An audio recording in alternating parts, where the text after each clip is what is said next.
Hello aspirants, M civil services के YouTube channel में मैं अभिषेक कुमार आपका स्वागत करता हूं। हमने एक लेक्चर सीरीज स्टार्ट की है जिसमें प्ले लिस्ट में आपको अब तक फंडामेंटल राइट्स तक के पार्ट दिख जाएंगे, जिसमें हमने पिछले लेक्चर तक आर्टिकल 19 कवर कर लिया है।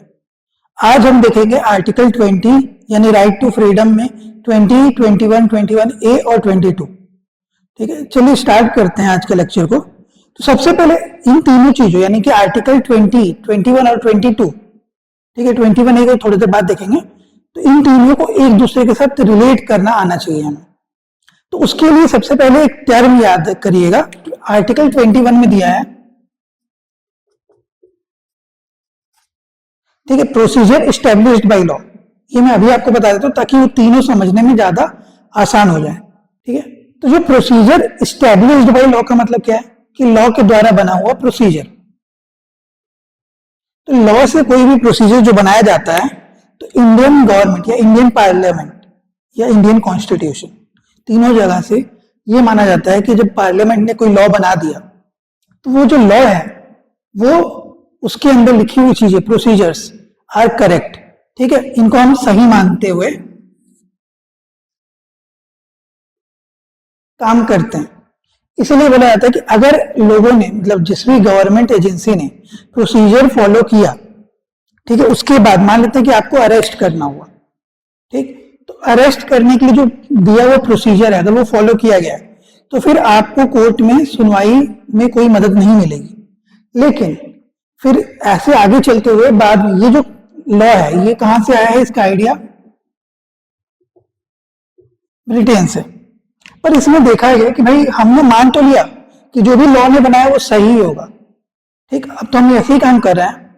पर क्या होता है अगर लॉ ही गलत हो, ठीक, इससे बचने के लिए कि अगर लॉ में क्वेश्चन मार्क आए कि जो विधि बना है वो सही है कि नहीं, इसके लिए बना एक और idea, due process of law. मतलब जो प्रोसेस बनाया जा रहा है उसके अंदर जो कार्य चल रहा है, यानी जो लॉ बन रहा है ना, वो लॉ किस माध्यम से बना है, क्या सोच के बना है, कितना रैशनल है, कितना तार्किक है। ठीक है, तो तर्क संगत है कि नहीं ये जानना भी जरूरी है। तो ड्यू प्रोसेस ऑफ लॉ कहां यूज होता है, ये आइडिया आया है USA, United states of America. India हमेशा ज्यादातर अगर आप लॉ पढ़ेंगे आर्टिकल 21, तो आर्टिकल 21 में ड्यू प्रोसेस नहीं दिया हुआ है, प्रोसीजर एस्टेब्लिश्ड बाय लॉ लिया। लेकिन कई केसेस के बाद एक इंपॉर्टेंट केस है मनेका गांधी केस, यानी जिसे हम पासपोर्ट केस भी बोलते हैं, उस केस के पास ड्यू प्रोसेस ऑफ लॉ को जो है सुप्रीम कोर्ट वो as a mode of weapon समझने लगी कि मतलब जहां जरूरी है वहां हमें लॉ को भी चेक करना होगा। चलिए ये तो समझ गए। अब आते हैं हम आर्टिकल 20 पे। ठीक है, ये समझना इसलिए जरूरी था कि उससे हमको तीनों को कोरिलेट करना आसान हो जाएगा।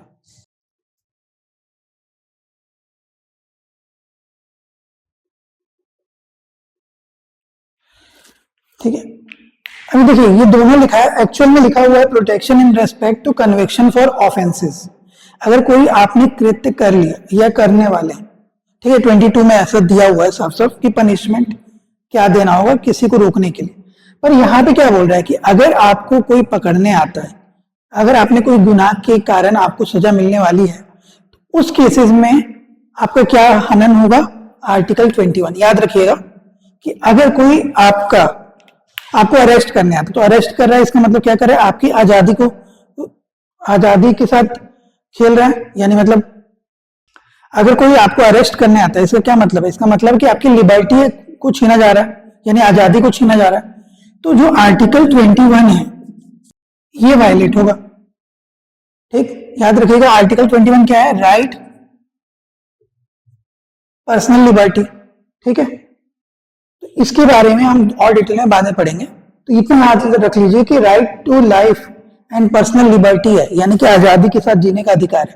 तो ये हनन हो जाएगा ना अगर कोई आपको पकड़ने आ रहा है, अरेस्ट करने आ रहा है, अगर आपने ऑफेंस किया है या नहीं किया है, या फिर प्रूफ नहीं हुआ लेकिन आपको डिटेन कर रहा है, ठीक है, या आप, तो उस केस में आपके लिए क्या बचाव है ये आर्टिकल 20 बताता है। तो देखिए सबसे पहले तो तीन चीजें याद रखिएगा, protection in respect to conviction में तीन चीजें होती हैं।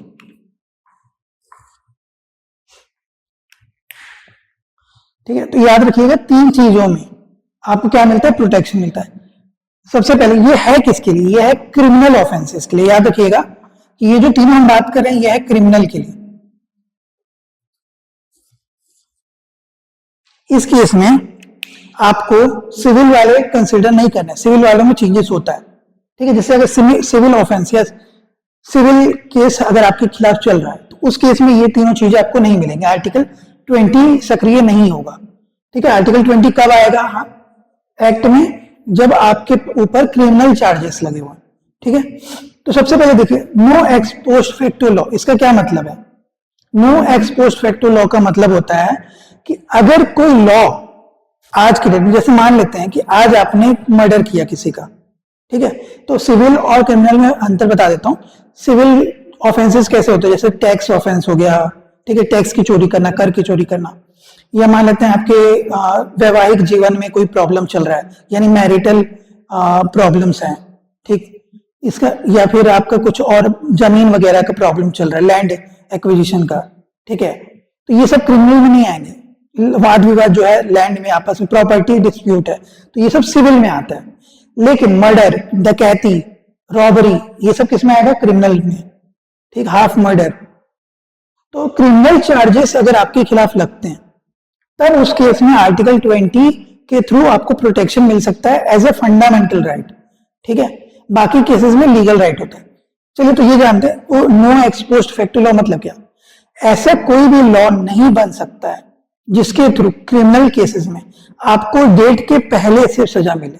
मतलब सिंपल सा मतलब है कि आज के डेट में अगर वो लॉ नहीं है तो उस केस में अगर आपने कोई मर्डर किया, ठीक, तो वो मर्डर का केस में उसमें आपके ऊपर सजा नहीं होगी। एग्जाम्पल, सबसे बढ़िया एग्जाम्पल है निर्भया केस। आप सबने सुना था, सबने देखा भी होगा, या एटलीस्ट सबको आज उसके बारे में थोड़ा आइडिया होगा। तो जो निर्भया केस था उसमें क्या हुआ था कि एक टीन एज लड़का था जिसका एज 18 से कम था। तो पहले क्या रूल था कि पहले अगर कोई 18 से कम एज का बच्चा है, मतलब लड़का है, तो उसे चाइल्ड माना जाता है, और हीनियस ऑफेंसेस में भी उसको बड़ी सजा नहीं मिलेगी, कठोर सजा नहीं मिलेगी। ठीक है, तो उस केस को चेंज किया गया। उसमें हमें आज के टाइम में क्या मिलता है कि अगर कोई लड़का जो 16 साल या उससे ऊपर का है, सॉरी 16 साल के ऊपर का लड़का है अगर, तो अगर हीनियस क्राइम, हीनियस यानी कि जघन्य अपराध, सुना होंगे आपने, तो अगर कोई हीनियस क्राइम करता है, rarest of the rare case वाला, ठीक, तो उस केस में उसे एडल्ट माना जाएगा और सेम चार्जेस लगेंगे जो एडल्ट को लगते हैं। लेकिन ये पहले नहीं था, इसलिए उस केस में, जो निर्भया केस में कल्प्रिट था टीनेज वाला, उसके ऊपर वो चार्जेस नहीं लगे। ठीक, लेकिन उसके बाद से वो लगे। तो एक्स पोस्ट फैक्टो लॉ का मतलब है कि इस केस में प्रोस्पेक्टिव लॉ लगेगा। प्रोस्पेक्टिव यानी कि मान लेते हैं आज की डेट है 18 जैन, आज हमें लगा कि कोई लॉ ABC, कोई भी लॉ, ये लॉ हमें बनाना जरूरी है। ठीक है, तो लॉ बना दिया हमने, ए लॉ, आज के डेट में। तो आज के बाद से अगर इस लॉ के अंदर फॉलो करने वाले जो भी क्रिमिनल होंगे उन सबको सजा मिलेगी। लेकिन आज के पहले तक जिसने भी किया होगा उसे इससे केस में सजा नहीं मिलेगी। सिंपल सी बात है, इसको बोलते हैं प्रोस्पेक्टिव, कि इस डेट के बाद, आफ्टर। और एक टर्म होता है रेट्रोस्पेक्टिव। सिविल केसेस में रेट्रोस्पेक्टिव होता है, जैसे कर की चोरी। तो एक एग्जांपल है वोडाफोन और हच वाला। ठीक है, हच का आपने सुना होगा, वोडाफोन ने एक्वायर कर लिया था। तो एक्चुअली हुआ क्या था कि जब हमारे देश में DTAA, double tax avoidance act है, ठीक है, डबल टैक्स नहीं लेने के कारण हमारे देश जो भारत है वो कई देशों के साथ DTAA करता है। तो उस केस में क्या होता था कि उसमें क्या है, टैक्सेस और बाकी चीजों के बचाव के लिए एक लूप होल निकाल दिया था। तो प्रोस्पेक्टिव केस में माना गया, उसको रेट्रोस्पेक्टिव लेके उस डेट से मान लिया है कि आपको टैक्स देना होगा जब से आप टैक्स की चोरी कर रहे थे। ठीक है, पूरे डिटेल में उसको नहीं बता पाऊंगा क्योंकि उसकी जरूरत नहीं है अभी आपको। बेसिक समझिए कि रेट्रोस्पेक्टिव यानी कि डेट के पीछे जाके अगर आपने 17 तारीख को भी कोई सिविल ऑफेंस किया हो तो पार्लियामेंट चाहे तो ऐसा लॉ बना सकती है जिसके माध्यम से 18 तारीख के पहले वाले भी क्रिमिनल्स, सिविल क्रिमिनल्स इस केस लॉ के अंदर आ जाएंगे। लेकिन जब भी क्रिमिनल केसेस की बात होती है तो हमेशा वो प्रोस्पेक्टिव होता है, यानी कि अगर आज लॉ नहीं बना तो उस लॉ के लिए आपको सजा नहीं होगी। मान लेते हैं कि आज के टाइम में अगर लॉ नहीं होता मर्डर के ऊपर, ठीक, तो अगर आप मर्डर भी कर देते किसी का तो आपके ऊपर सजा नहीं होती। ये सिंपल सा केस है। ये हो गया आपका no ex post facto law. अब आता है डबल जियोपार्डी के ऊपर। डबल जियोपार्डी का जो टर्म है एक्चुअल में ये कॉन्स्टिट्यूशन में लिखा नहीं हुआ है। कॉन्स्टिट्यूशन में लिखा है कि कोई भी इंसान एक कार्य के लिए जिसके ऊपर एक सजा हो चुकी या एक ऑफेंस कर चुका है तो सेम ऑफेंस के लिए एक से ज्यादा बार उसको सजा नहीं होगी। मतलब जैसे मान लीजिए मैंने एक मर्डर किया राम का या गोपाल का या किसी का भी समथिंग XYZ, मान लेते हैं एक्स का, ठीक, तो उस एक्स के लिए मुझे जो सजा मिली मान लेते हैं उम्र कैद की सजा मिली, तो मैं आगे बढ़ते जाऊंगा। ठीक है, अब इसमें इसका ये मतलब नहीं है कि अगर लोअर कोर्ट ने आपको सजा सुनाई तो आप हायर कोर्ट नहीं जा सकते, आप जा सकते हैं और हायर कोर्ट चाहे तो उस सजा को चेंज भी कर सकता है। तो रूल क्या कहता है कि सेम ऑफेंस के लिए हायर कोर्ट आपको सजा चेंज कर सकता है पर सेम कोर्ट या लोअर कोर्ट उसमें चेंजेस नहीं कर सकता है। अगर एक बार सजा मिल गई है तो वही सजा कंटिन्यू रहेगी। सिंपल सी बात है कि मान लेते हैं अगर एक का मर्डर किया मैंने तो जो ऑफेंस के लिए सजा मिली निर्धारित की हुई है वही सजा मुझे हर जगह से मिल सकती है। ऐसा नहीं होगा कि कुछ नया सजा मुझे दे दिया जाएगा। ठीक, या हो सकता है कि मान लेते हैं मुझे मध्य प्रदेश कोर्ट में या अभी छत्तीसगढ़ में बिलासपुर कोर्ट में पेश किया गया, लेकिन कल को फिर कोई जो कल्प्रेट था उसको फिर से कोई और जिसके जो विक्टिम था उसके परिवार वाले चाहे कि किसी और स्टेट से सजा दिलवाते, इस सजा में मजा नहीं आ रहा है तो कोई और सजा बड़ी सजा दिलवाते हैं, तो सेम कोर्ट है इसलिए वहां पे हाई कोर्ट, अगर बिलासपुर हाई कोर्ट ने आपको सजा सुना दी तो आपको MP में कोई और हाई कोर्ट या दिल्ली हाई कोर्ट या कहीं और की हाई कोर्ट आपको सेम सजा नहीं सुना सकती। सुप्रीम कोर्ट तक आप जाएंगे, सुप्रीम कोर्ट हो सकता है चेंज कर दे, पर अगर सुप्रीम कोर्ट ने भी सजा सुना दी, फाइनल हो गया वर्डिक्ट, तो उसके बाद आपको उस चीज के लिए सेम जो ऑफेंस का मैक्सिमम पावर होता है, मैक्सिमम वर्डिक्ट होता है उतना ही मिल सकता है, उससे ज्यादा या उससे चेंज अलग कुछ नहीं मिल सकता है। इसका मतलब होता है डबल जियोपार्डी। सिंपल सा बात है कि एक केस के लिए आपको एक ही बार सजा मिलेगी, बार बार सजा उस केस के लिए नहीं मिलेगी। ये होता है क्रिमिनल में, सिविल में नहीं होता है। यानी मान लीजिए कि अगर आपके ऊपर करप्शन के चार्जेस लगे तो करप्शन की सुनवाई तो यहां होगी, लेकिन करप्शन के लिए आपका डिपार्टमेंटल सुनवाई भी होता है। तो डिपार्टमेंटल सुनवाई के टाइम आपको हो सकता है कि वहां से टर्मिनेट कर दिया जाए, रस्टिगेट कर दिया जाए, लेकिन क्रिमिनल ऑफेंस के कारण, मतलब क्योंकि आपका करप्शन एक अलग चार्ज है तो सुप्रीम कोर्ट या हाई कोर्ट जहां भी आपका केस गया होगा वो केस भी आपको कुछ सजा सुनाएगी, तो वो दो अलग अलग चीजें हो जाती है। वो ठीक है, तो वो इसमें नहीं आएगा कि नहीं अगर मुझे एक बार एक सजा मिल गई तो डिपार्टमेंटल सजा नहीं मिलेगी।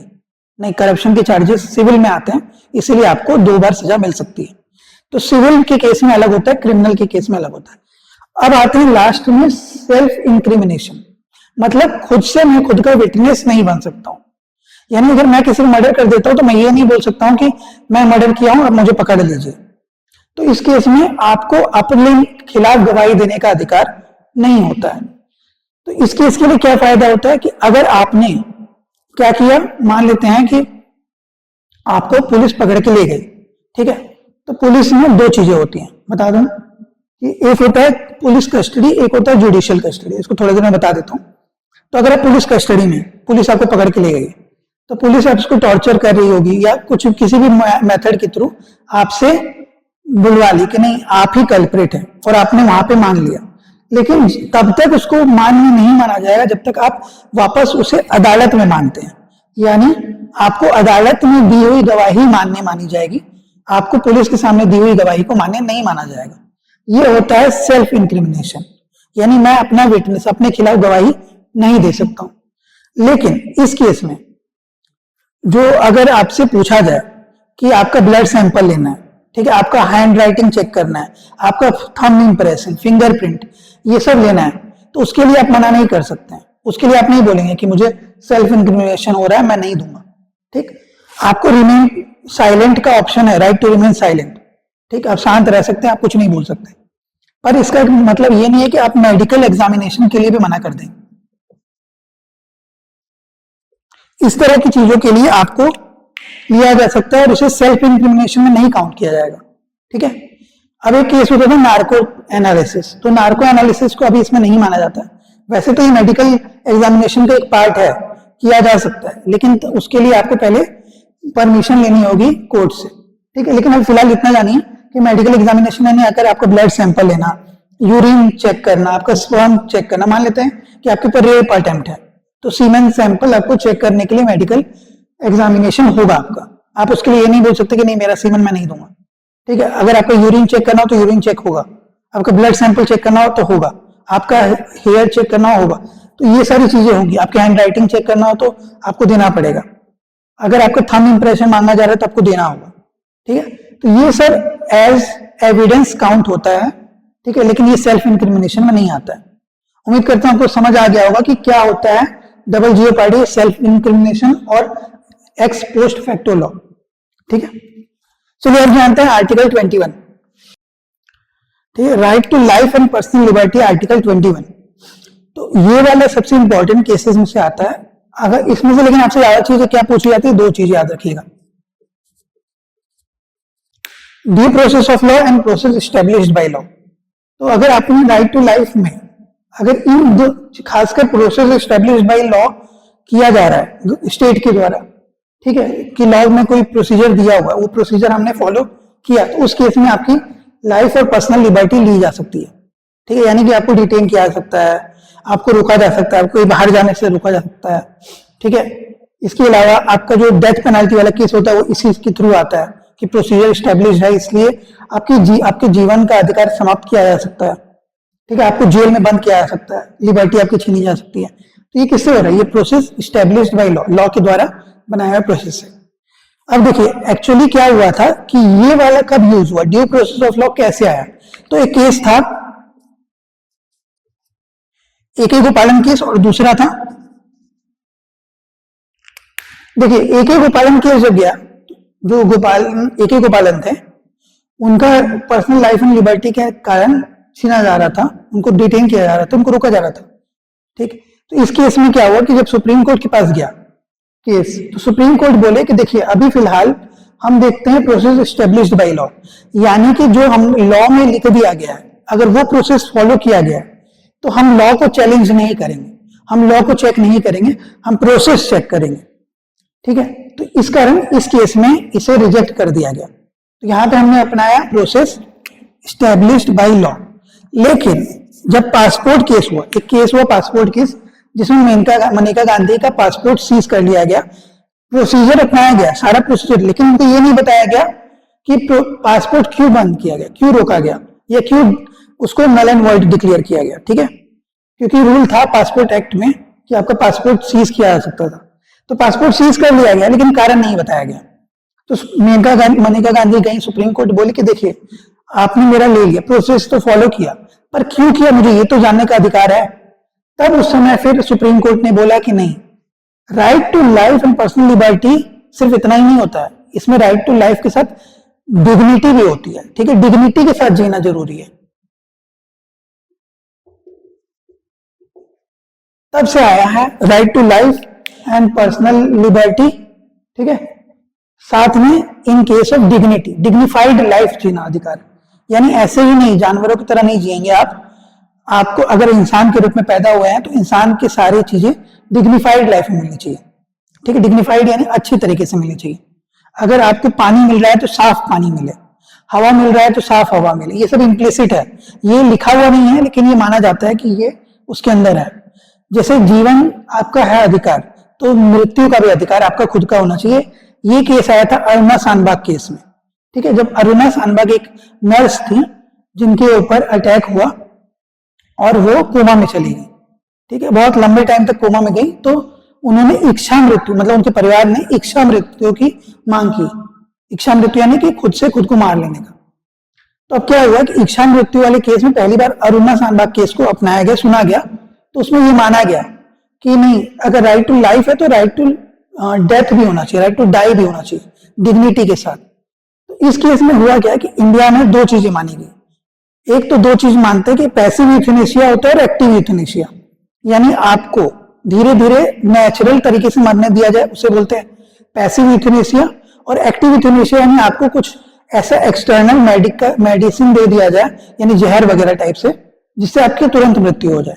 तो इंडिया में अभी भी पैसिव यूथेनेशिया माना जाता है, एक्टिव नहीं माना जाता है। ठीक है, टर्म याद रखिएगा।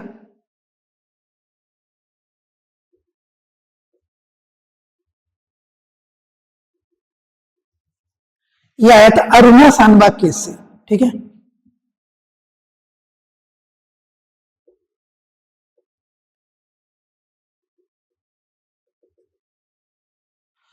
अरुणा सांबा केस। ठीक है, तो ये आपको समझ में आ गया कि मनका गांधी केस के बाद बोला गया कि नहीं, अगर लॉ गलत है तो लॉ को भी हम चेक करेंगे। तो इस कारण हम उसे चेक करेंगे किस केस में, हम देखेंगे कि उसका वैलिडिटी कितना है, क्या वो लॉ सही है, क्या सर्कमस्टांसेस में बनाया गया था, क्या वो फ्यूचर को भी प्रिडिक्ट कर पाया था कि नहीं, क्या वो आज के टाइम के हिसाब से सही है कि नहीं। तब हम उसके हिसाब से फिर प्रोसीजर स्टेब्लिश बाय लॉ को देखेंगे।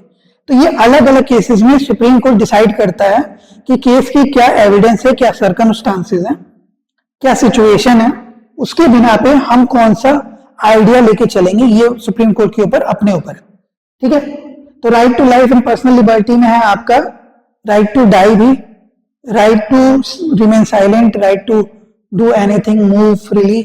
ठीक है, जो मैं आपको उसमें बता रहा था कि राइट टू मूवमेंट का अधिकार है ना, कि इंटरनल टेरिटरी में, मतलब भारत के अपने एरिया में, वो आर्टिकल 19 में दिया हुआ है। पर यहां पे दिया है कि अगर कोई इंसान right to movement in foreign country and come back to India, मतलब अगर आप ट्रेवल कर रहे हैं एब्रॉड,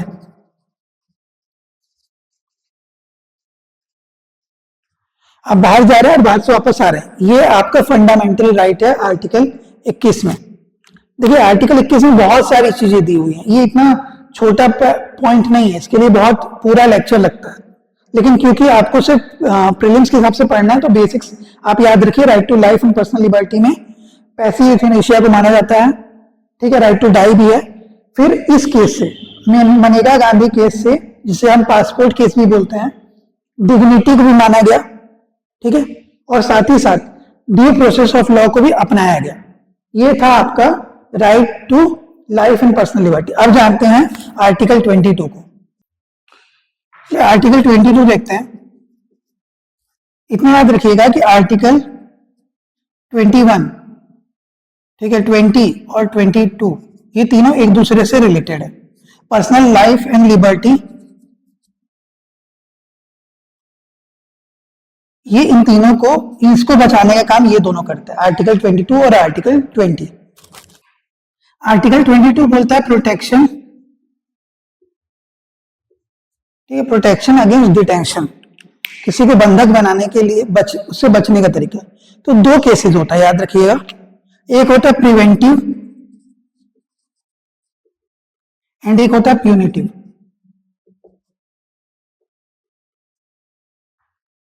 मतलब डिटेंशन जो है ना, यानी किसी को बंधक दो तरीके से बनाया जा सकता है, या तो प्रिवेंटिव डिटेंशन या प्यूनिटिव।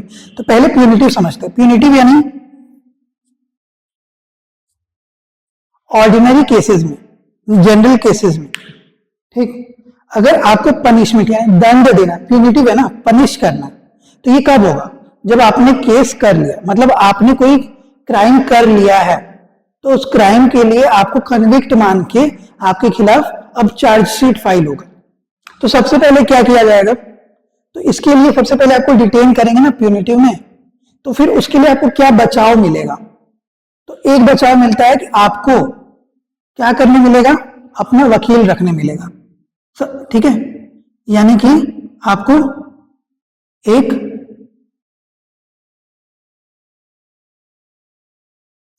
ठीक है, तीन चीजें याद रखिएगा प्यूनिटिव में। एक तो आपको लॉयर रिप्रेजेंटेटिव मिलेगा कि भैया आपको अपना बचाव करने का अधिकार है।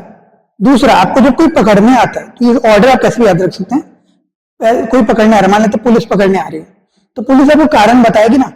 आप देखते होंगे कि आप पूछ सकते हैं कि भाई मुझे कारण बताइए, तो अगर आप कोई ऑफेंस किए हैं तो बताएगी। कि हाँ आपने ये ऑफेंस किया, इसके कारण आपके खिलाफ ये हम वारंट लेके आए हैं। वारंट टाइम सुने होंगे ना, तो वो वारंट है रीजन, उसमें रीजन लिखा होता है कि किस कारण हम आपको अरेस्ट कर रहे हैं या डिटेन कर रहे हैं। और तीसरा चीज, अगर आपको डिटेन कर लिया गया तो डिटेन करने के 24 घंटे ट्रेवल टाइम हटा दिया जाए। मान लेते हैं कि आपको कहीं दूर दराज इलाकों से पकड़ा गया, लेकिन आपको कोर्ट में पेश करना है, तो इस बीच में आने में जो टाइम लगेगा उसको एक्सक्लूड करके और दूसरे सर्कमस्टांसेस छोड़ दिए जाए। तो आपको 24 घंटे वर्किंग आवर्स, 24 वर्किंग आवर्स में उस इंसान को जिसको आपने डिटेन किया है, ठीक है, उसे किसके सामने, कोर्ट के सामने पेश करना होगा। ठीक है, यानी ये जो केस है ना, ये ऑलमोस्ट हीबस कॉर्पस टाइप का। हीबस कॉर्पस में क्या करता है, सुप्रीम कोर्ट बोलता है या कोर्ट्स बोलते हैं, हाई कोर्ट बोलता है कि बॉडी को मेरे सामने रखिए। आगे आर्टिकल 32 में बताऊंगा जब रिट पढ़ेंगे, ठीक है। लेकिन ये केस क्या बोलता है कि 24 घंटे के अंदर अंदर जिसको भी आपने पकड़ा, ये किसके लिए बोला जा रहा है, ये स्टेट के लिए बोला जा रहा है। स्टेट को बोला जा रहा है कि आपको जिसको भी आपने डिटेन किया है उसको आपको 24 घंटे के अंदर ट्रेवल टाइम एक्सक्लूड करके और वर्किंग आवर के अलावा छुट्टी का टाइम हटा दिया जाए। तो इसलिए आप देखते हैं ना मूवीज में या कई जगह पे कि क्या होता है कि अगर किसी को पकड़ना है, उससे अच्छे पूछताछ करनी है, तो पुलिस हमेशा ना फ्राइडे से इवनिंग के टाइम आती है और पकड़ के डिटेन करके ले जाती है, क्योंकि सैटरडे और संडे ऑफ होता है, तो सैटरडे संडे को काउंट नहीं किया जाएगा। लेकिन 24 घंटे का जो टाइम पीरियड होता है, मान लेते हैं कि आपको सोमवार को पकड़ा गया और दूर से पकड़ा गया, तो जो ट्रेवल टाइम लगा वो एक्सक्लूड कर दिया जाए, तो उसके अलावा आपको 24 घंटे के अंदर अंदर उस इंसान को प्रेजेंट करवाना होता है। ये है प्यूनिटिव डिटेंशन, कि पनिशमेंट देने के लिए किसके ऊपर हो चुका है। अब इसके बाद क्या होगा कि जब आपको प्रेजेंट कर दिया गया तो दो केसेस आता है, याद रखिएगा, मैं बता रहा था ना अभी आपको, पुलिस कस्टडी और जुडिशियल कस्टडी। पुलिस कस्टडी का मतलब है कि आपको पुलिस सेल में रखेगी, यानी बैरिकेड्स में, ठीक है। यहां पुलिस डायरेक्टली पूछताछ कर सकती है, जैसे आपको आज पकड़ के लेगी 24 घंटे के पहले पुलिस ने के पास आप हैं, तो पुलिस पकड़ के आपसे पूछताछ कर रही है। फिर अगर जज को लगा कि नहीं, इसे वापस से पुलिस कस्टडी में देना जरूरी है क्योंकि पूछताछ बचा था, तो फिर सुने होंगे कि जजमेंट में बोला जाता है कि आपको जो डिटेनियो है, जिसको डिटेन किया गया है, उसे हम पुलिस कस्टडी में भेज रहे हैं। लेकिन मान लेते हैं कि उस जज को लगा कि नहीं भाई, अभी इसके ऊपर चार्जशीट वगैरह फाइल हो गया है, ठीक है, अभी कल्प्रिट मतलब ये दोषी करार नहीं हुआ है, लेकिन हाँ ये दोषी हो सकता है, तो इसे बाहर छोड़ना सही नहीं होगा, तो उसे फिर क्या करते हैं, कई बार जुडिशियल कस्टडी में भेज देते हैं, यानी जेल भेज देते हैं। ठीक है, ये जेल नहीं होता है, पुलिस कस्टडी को बोलते हैं सेल, ठीक है, बार, तो बार में होते हैं या सेल में होते हैं।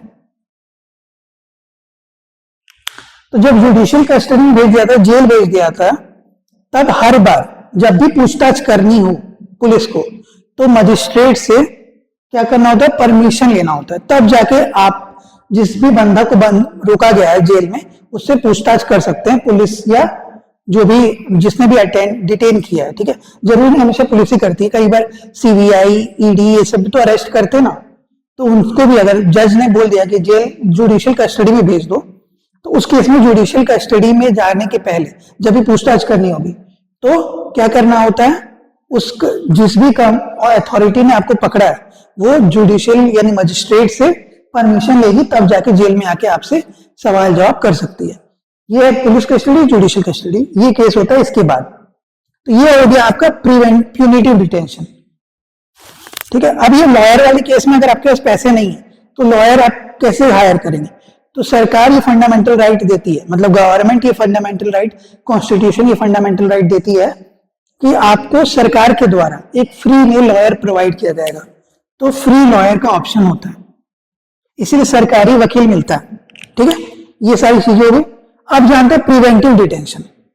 देखिए प्रिवेंटिव डिटेंशन का क्या मतलब होता है, प्रिवेंट करना, किसी को रोकना।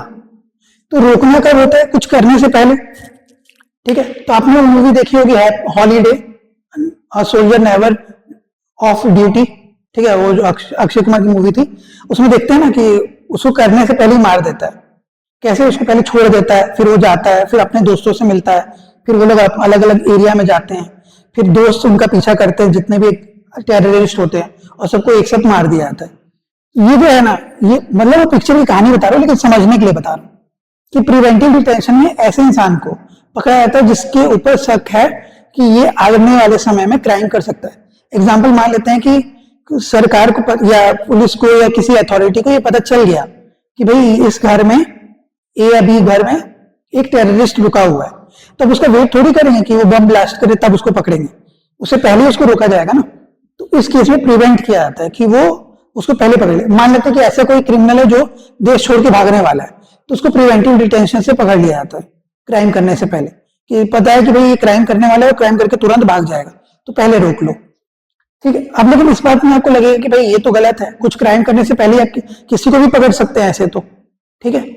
तो नहीं, इस केस में भी आपके पास कुछ ऑप्शंस मिलते हैं अपना बचाव करने का। तो एक तो वकील मिलेगा, लॉयर, लेकिन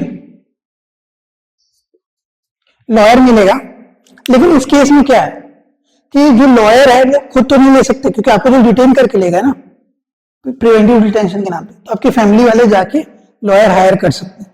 दूसरा, अब आप देखिए वहां पे प्यूनिटिव डिटेंशन यानी जो पनिशमेंट वाला केस था, उसमें हमने देखा कि रीजन, कारण बताना जरूरी है, पर यहां पे कारण बताना जरूरी नहीं है।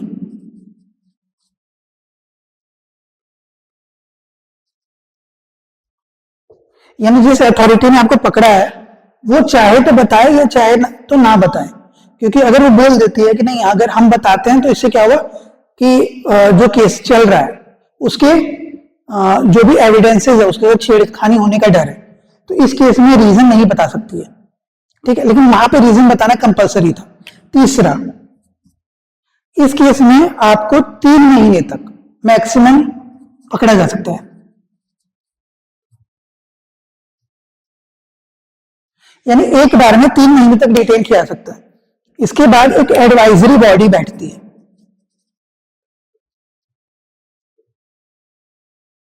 एडवाइजरी बॉडी अगर वो ग्रांट करती है तो फिर वो डिटेंशन जो है वो आगे बढ़ सकता है, लेकिन अगर नहीं करती है तो इनको छोड़ना पड़ेगा।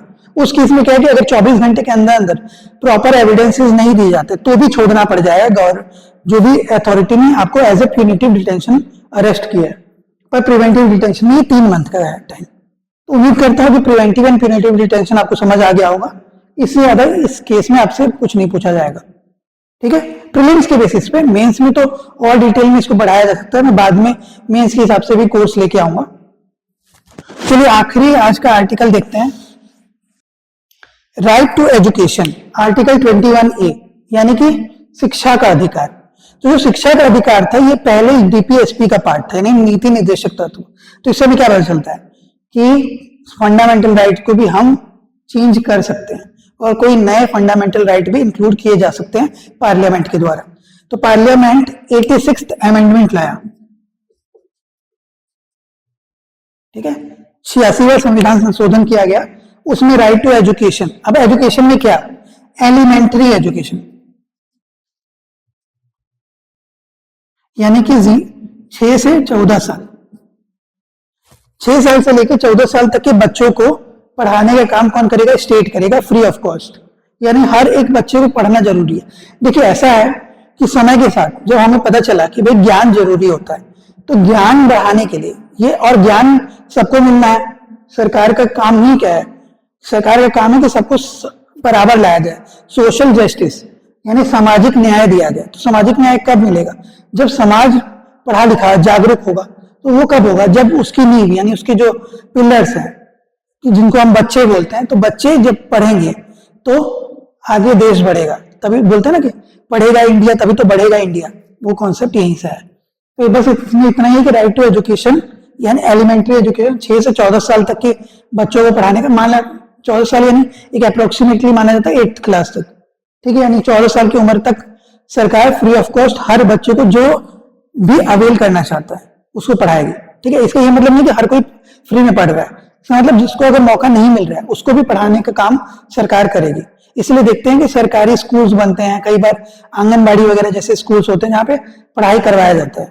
ठीक है, सुदूर इलाकों में जहाँ पे प्राइवेट स्कूल्स नहीं बनते हैं या जहाँ दूसरे और ऑप्शंस नहीं है, वहां भी सरकार पढ़ाने के लिए स्कूल्स या कुछ दूसरे अरेंजमेंट करती है। ये किसके थ्रू करती है, आर्टिकल 21A के थ्रू। तो आज का हमारा लेक्चर यही एंड होता है। हमने राइट टू फ्रीडम पूरा देख लिया, कल से हम देखेंगे राइट टू एक्सप्लॉइटेशन और राइट टू रिलीजन। उम्मीद करता हूं आपको ये लेक्चर अच्छे से समझ आया होगा। अगर कोई डाउट अब भी है तो आप चाहें तो मुझसे डायरेक्टली आके मिल सकते हैं दिए हुए एड्रेस पे, या कांटेक्ट कर सकते हैं दिए हुए नंबरों पे सुबह 10 बजे से शाम 7 बजे तक। ठीक है, इसके अलावा अगर ये पहली बार वीडियो देख रहे हैं तो प्लीज मेरे चैनल को सब्सक्राइब कर दें। अगर आपको ये वीडियो अच्छा लगा तो वीडियो को लाइक करें, दोस्तों के साथ शेयर करें, या जो भी आपके जानकार जो यूपीएससी, सीजीपीएससी या अदर गवर्नमेंट एग्जाम्स की तैयारी कर रहे हो उन तक शेयर करें। इसके अलावा बेल आइकन दबा दें ताकि आने वाले सारे नोटिफिकेशन आपको पहले ही मिलते रहें। चलिए तो आज की लेक्चर को यहीं एंड करते हैं, फिर अगले लेक्चर में हम मिलेंगे राइट टू एक्सप्लॉयटेशन यानी फंडामेंटल राइट के आर्टिकल 23 के साथ। तब तक के लिए अपना ख्याल रखिए, अच्छे से पढ़ते रहिए। Thank you and have a nice day.